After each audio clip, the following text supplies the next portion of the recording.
computer, computer, computer.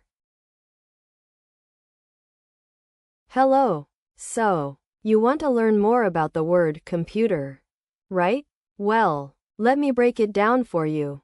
The part of speech is a noun, specifically an uncountable one, which means we use it without making it plural. The common usage of this word is to refer to electronic devices that can store and process data, like laptops or desktops, but also includes other types of computers such as mobile phones and tablets. What's interesting about the word computer is that it has evolved over time. Originally, it referred only to a person who performed calculations, but now we use it for the machines themselves.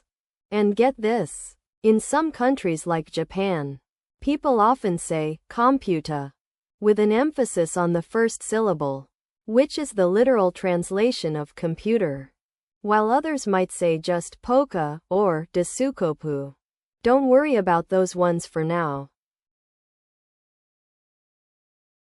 Here are 3 practical example sentences using the word computer with varying tones and contexts. I'm calling upon my IT department to troubleshoot the issue with our company's main computer system, which has been experiencing intermittent shutdowns throughout the day. In this formal usage, I've used the word computer to refer to a large-scale system that is integral to our business operations. The context here is a professional setting where technical expertise in specialized terminology are expected. I'm so done with doing homework on my old computer, it takes forever just to get Photoshop open. This casual conversation usage has me using the word computer in a relaxed, everyday tone to refer to a personal device for general use. The context here is a social setting where people might be chatting about their daily routines or frustrations. The researchers used advanced algorithms running on powerful computers to simulate the climate models and predict the effects of global warming. In this business or academic usage, I've used the word computer to refer to specialized machines with high processing power that are crucial for scientific research and data analysis. The context here is a formal, technical environment where precise terminology and jargon are common. So you want to know about this machine that's super helpful for learning languages? Well, let me tell you, it's an electronic device that can store and process a huge amount of information. Like a giant library in your pocket, it has a screen where you can see everything clearly, and a keyboard where you can type messages or search for answers. People use it to communicate with others all around the world, whether it's sending emails, chatting online, or even video calling friends who live far away. Some people also use it to access books, articles, and other educational materials that can help them learn new things. Oh, and did I mention it can play games, listen to music, and even help you manage your schedule? It's like a magic box that can do so many things. Conclusion. Conclusion. Conclusion. So, let's talk about the word conclusion. As a part of speech, it can be both a noun and a verb, but most commonly, it's used as a noun. When we use it as a noun, it refers to the final thought, idea, or opinion that someone reaches after analyzing information or evidence, often in writing, like an essay or a report, or even in spoken language. In common usage, you'll hear people say things like, based on my research, I've come to the conclusion that, which means they've made up their mind about something after looking at facts and data. One special note is that when someone says, I draw the conclusion, it usually means they're making an educated guess or a logical inference from what's happened, rather than just stating a fact. Here are 3 practical example sentences using the word conclusion. along with their respective contexts. After attending several lectures on environmental sustainability, Sarah reached the conclusion that adopting a plant-based diet would significantly reduce her carbon footprint. Context: a casual conversation usage, where Sarah is discussing her personal experiences and thoughts. On the final day of our company's annual retreat, the CEO presented a comprehensive report summarizing the key findings from the past year and drew the conclusion that our strategy has been successful in meeting its objectives. Context: a business or academic usage, where the CEO is providing an update on the company's performance. The professor concluded her presentation with the statement that, based on all available data, it was clear to everyone that climate change would indeed become a major issue in the coming decades. Context: a formal usage, where the professor is presenting research findings and summarizing the key takeaway for her audience.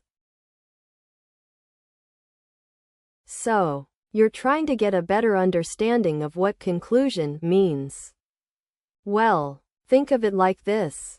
When you've gathered all the information and evidence about something, and you take a step back to make sense of it all, that's basically what a conclusion is. It's like summarizing everything you've learned so far into one final thought or statement that ties everything together. The main characteristics of a conclusion are that it's the last part of an argument, report, or discussion, and it usually contains a summary or a final judgment about the topic at hand.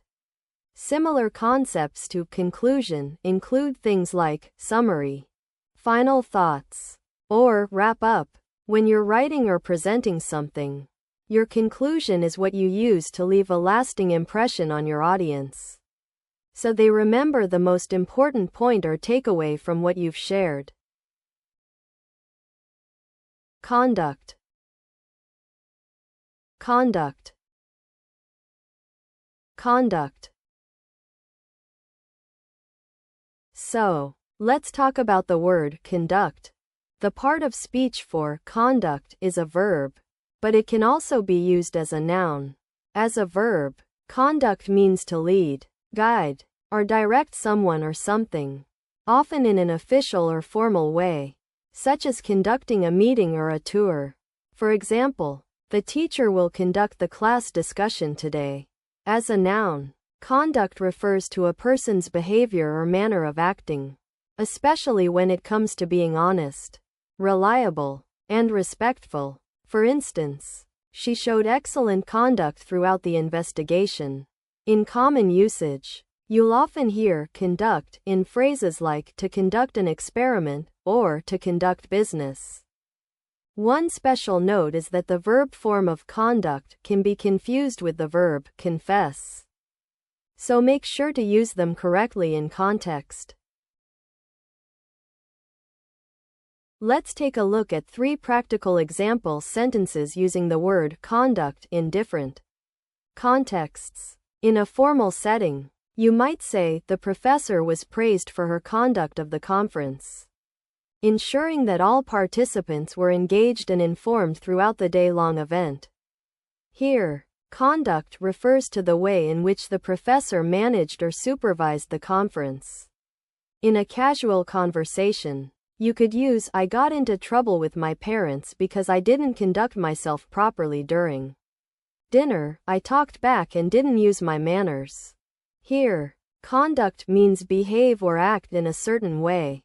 And finally, in a business or academic context, someone might say, the new CEO's conduct of the company has been impressive so far, with significant improvements to efficiency and profits. In this case, conduct refers to the actions or behavior of the CEO that have led to positive outcomes for the company.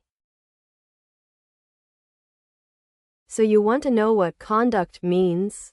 Well, when we say that someone is behaving in a certain way or performing an action, we're usually talking about how they're handling themselves or something else, like a situation, a meeting, or even a bus.